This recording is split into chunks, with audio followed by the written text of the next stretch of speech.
अध्यात्म रामायण युद्धकांड नवम सर्ग मेघनाद वध मुक्त भावानुवाद.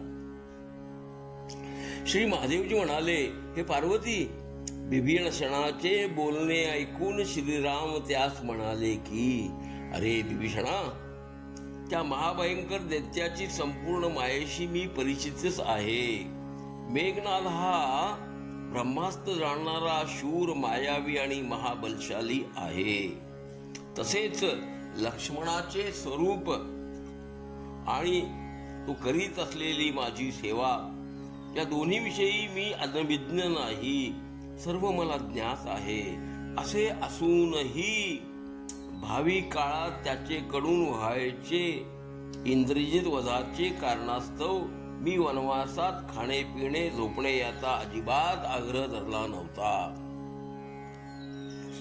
असे बोलून श्रेष्ठ ज्ञानी श्रीराम लक्ष्मणास म्हणाले, अरे लक्ष्मणा, हनुमान इत्यादी वानर समूहासह तू मोठी सेना बरोबर घेऊन जाऊन त्या मेघनादाच्या वधाचे कार्य पूर्णत्वास न्यावे.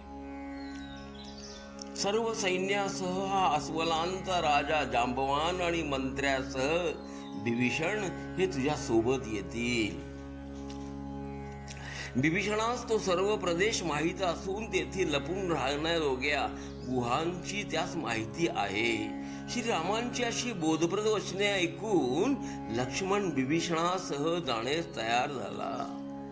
भयंकर पराक्रमी असणाऱ्या लक्ष्मणाने आपले दुसरे उत्तम धनुष्य धारण केले व श्रीरामांना पदस्पर्श करीत तो आनंदाने म्हणाला, आज माझे धनुष्यामधून सुटलेले बाण इंद्रजिताचे भेदन करून पाताळातील भोगावती नदीत स्नानास्तव जातील. असे वचने व्यक्त करीत लक्ष्मणाने श्रीरामांना सस्नेह प्रदक्षिणा घातली. त्यांना प्रणाम करून इंद्रजित वधास्तव मोहिमेवर वेगाने प्रस्थान करता झाला. अनेक सहस्त्र वानरांचे सोबतीने हनुमंत लक्ष्मणा पाठोपाठ चालू लागला. आपल्या मंत्र्यासह बिभीषणही त्वरेने मार्गस्थ झाला. जांबवान व इतर अस्वले त्वरेने लक्ष्मणा पाठोपाठ निघाली. वानरांसह निकुंबीला पोहोचलेल्या लक्ष्मणास दूरनच राक्षस सैन्याची गर्दी दिसली.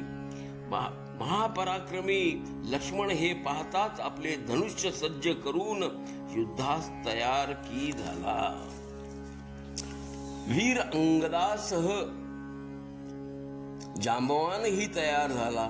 त्यावेळी राक्षस अधिपती बिभीषण लक्ष्मणास या प्रकारे म्हणाला, लक्ष्मणा, हे राक्षस सैन्य बघ. हे जे मेघाप्रमाणे काळे असे राक्षस सैन्य दिसते आहे, त्या प्रचंड सैन्याचा नाश करावयास हवा. ते सैन्य नष्ट केले नंतरच तुला मेघनाद दिसू लागेल. तोपर्यंत त्या मेघनादाचे हवन पूर्णत्वास नाही जात, तोपर्यंत तू त्याच्यावर चालून जावयास हवे. हे वीरा, त्या हिंसापरायण अर्धधार्मिक दुरात्मा असणाऱ्या अशा मेघनादास तू त्वरेने ठार करावेस. बिभीषणाचे असे वचन ऐकून शुभलक्षणी लक्ष्मणाने मेघनादावर बाणांचा वर्षाव केला. तर वानर समूह नायकांनी पाषाण पर्वत, शिखरे आणि मोठाले वृक्ष यांनी सर्व बाजूंनी त्या राक्षस सैन्यावर प्रहार केले. तेव्हा त्या राक्षसांनीही परशु, तीक्ष्ण बाण, तलवारी आणि तोमर यांनी वानर समूहाचे नायक व इतर वानर सैन्यावर प्रति हल्ला चढवला.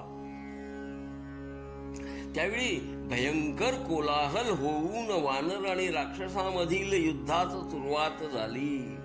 आपले सर्व सैन्य सगळीकडून मारले जात असलेले पाहून रागानेच मेघनाद निकुंबीला मधील आपले होम हवन थांबवूनच सत्वर बाहेर आला.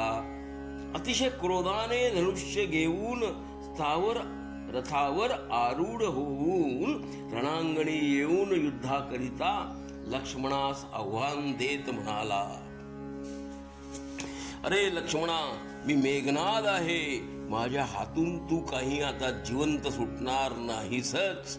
आणि तेथेच असणाऱ्या आपल्या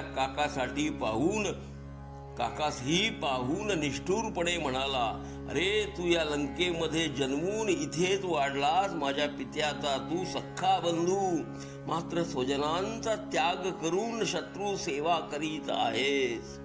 तुझ्या पुत्राप्रमाणे असणाऱ्या माझा तू का आणि कसा बरे द्रोह करीत आहेस? तू पापी आणि दुष्ट बुद्धीचाच की आहेस.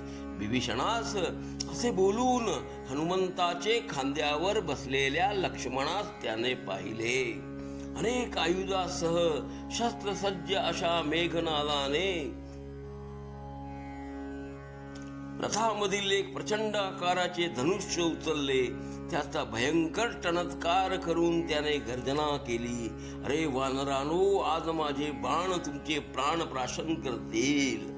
त्याच वेळी रागाने फुटकार टाकणाऱ्या सर्पाप्रमाणे लक्ष्मणानेही धनुष्यावर बाणाचे संधान काढून तो राक्षस श्रेष्ठ मेघनादावर सोडला.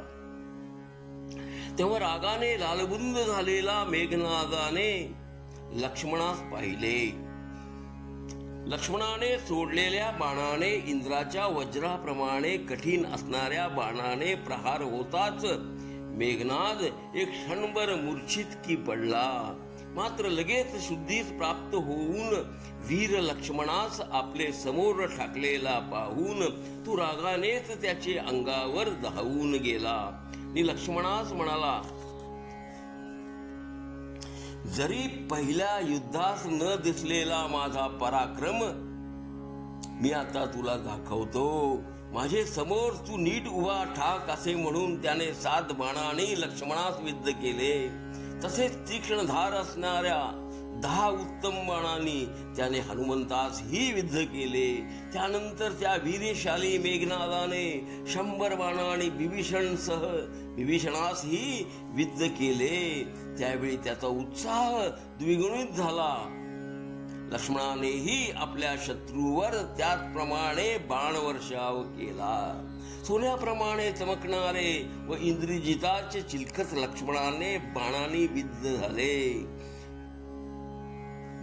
विद्ध झाल्यामुळे ते फुटून तुकडे तुकडे होऊन त्याच्या रथाचे मागील भागात जाऊन पडले.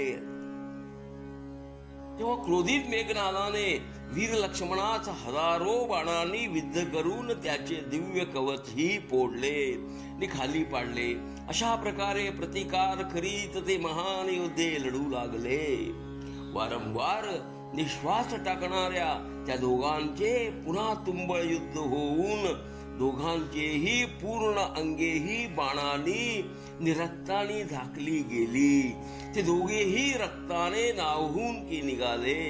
ते दोघे महापराक्रमी वीर दीर्घ काळपर्यंत एकमेकावर तीक्ष्ण बाण सोडत लढू लागले. मात्र कोणासही जय पराजयाचा अनुभव नाहीच आला. सर्ग 9 पुढे चालू. घ्या श्रवणानंद. हरिओम तत्सत.